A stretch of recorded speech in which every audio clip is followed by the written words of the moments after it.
Good evening, everyone. I'm Tasleem from Masjid of Farouq in Walsall, joining you all from a mosque in Walsall.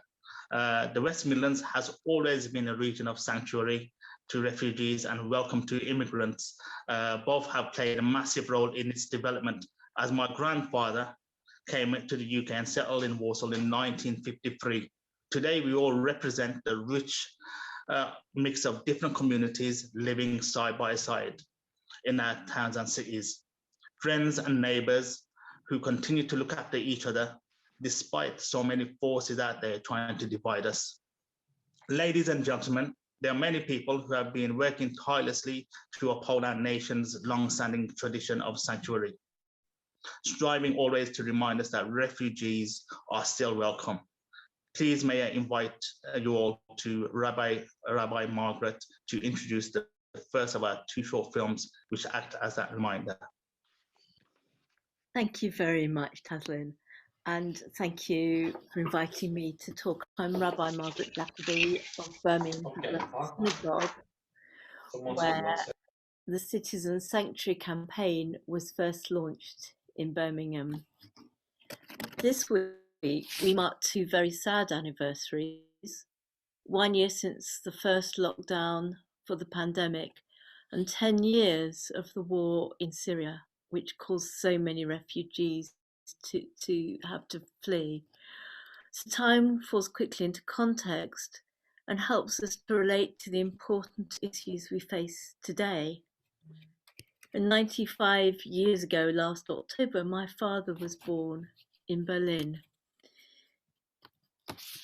13 years later, he had his bar mitzvah, a Jewish graduation ceremony in a way, and just a few days later, Kristallnacht, the Nazi pogrom against the Jews, was unleashed, and my father fled to Amsterdam.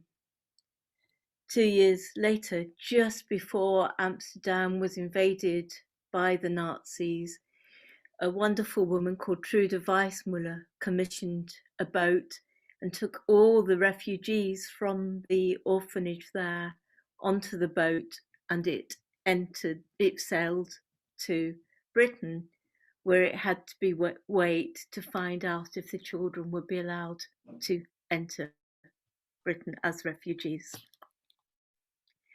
So my father was ever since committed to the cause of refugees, but this became even more so when he visited Calais with Lord Alf Dubs to see the refugees there and meet some of the boys, and that made a very deep impression on him. And since then, he was already nearly 90, and he dedicated the rest of his life to campaigning with organisations like Self Passage and other groups. And I do what I can to follow in his footsteps.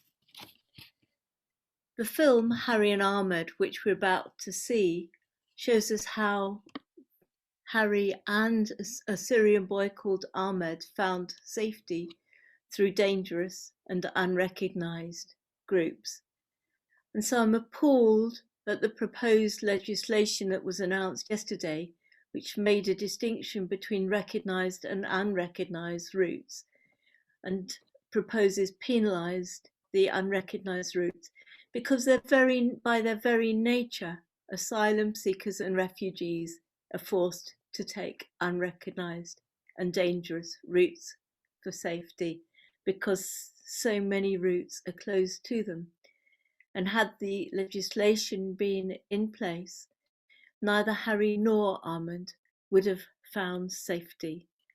So I know that we in Citizens are committed to creating places where refugees like Harry and Ahmed, who have such dangerous journeys, can find safety. So now we're going to see that video. Yeah. It was a happy childhood, but I could feel what was happening around me.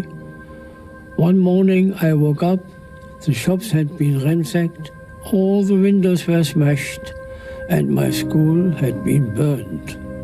الصوت كان كتير عالي، كل البيت كان عم يهز، كان كتير قريب الصوت، الناس كانت عم تصرخ وتركض، فكتير عائلة من قتلت وماتت. My mother said I had to go. I didn't want to leave her. But she said we would meet again soon. She must have known that she would never see me again. كان قرار إنه موت ولا عيش. أنا وأخوي هربنا لحالنا، نمنا بالشارع، بالبساتين، بالحدائق، وين ما يصح لنا. They brought us to a refugee camp. We had hardly any food. الرجال كانوا حاطيننا بقارب صغير، كان لشخصين أو 3، بس نحن كنا 12. بأي لحظة كان ممكن يقلب. Planes flew over us and gunned our boat. I dived and hid under a raft. كان كتير عتم، ما قدرت لاقي أخوي. بلش صرخ بشار بشار. I've never been more scared in my whole life. I thought I was going to die. قضينا 10 أيام بالمي. I thought about my family the whole time.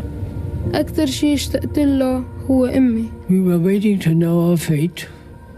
Well, thankfully, they let us in. كنا كتير مبسوطين لما وصلنا آخر شيء. I am alive. أنا عايش. أنا I واحد am من one of the المحظوظين. lucky ones.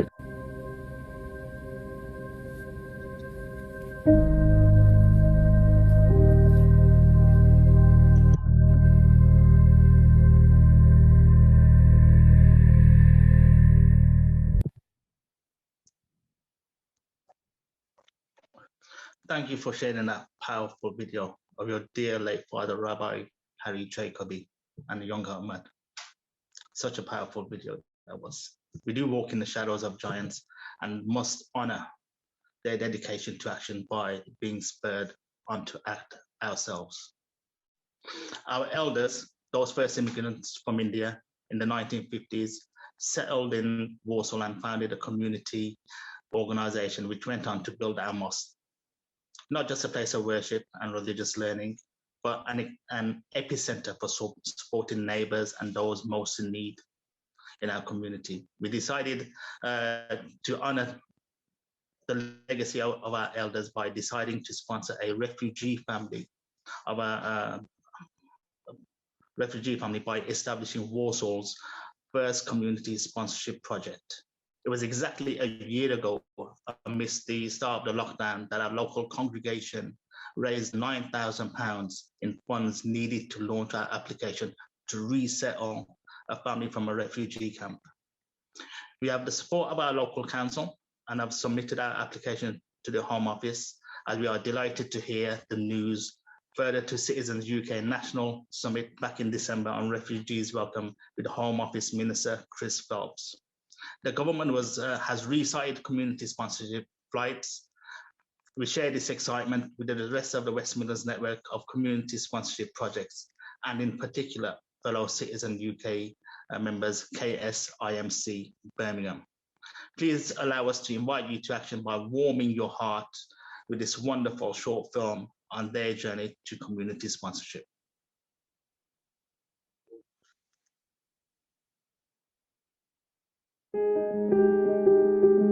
I was born in Uganda. My father owned a furniture shop. I was born in Mogadishu, Somalia. In Mogadishu, my family had a shop and a restaurant. We lived a very comfortable and a happy life. But things changed as a new president took over. Unfortunately, in 1991, a civil war broke out and we had to leave everything behind. We flew over to England in 1972 as refugees with just a suitcase of clothes.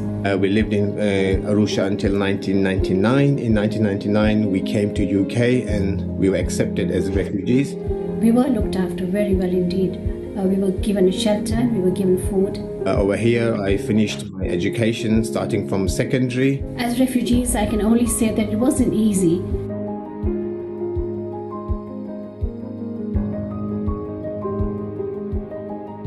Smiles, lots of smiles. They should be welcomed with the best food we have. It's like build a house. I think we should remember how much difficulty they faced. Welcome them with a smile and help them whatever you can. A house to make them comfortable. I think we have to make them feel at home when we greet them and see them, and make them forget the misery and the trouble and the destruction they have witnessed. A home from home. Their children to go to a nice school and make lots of friends.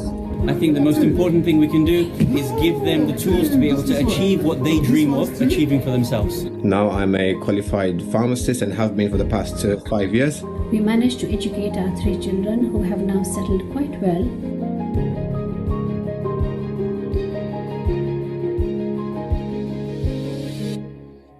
And I can proudly call this country my home. Birmingham is known for its hospitality, so you never feel alone. I think we owe it to them.